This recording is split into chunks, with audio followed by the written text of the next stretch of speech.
清晨的露珠挂在田野边，微风轻轻吹过，带来泥土的香甜。那条小路蜿蜒在山间，是我回家的方向，温暖又遥远。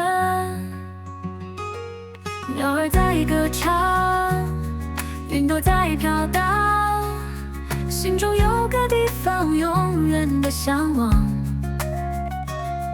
用歌声写下这简单的愿望，让爱在心中永远闪亮。山河共梦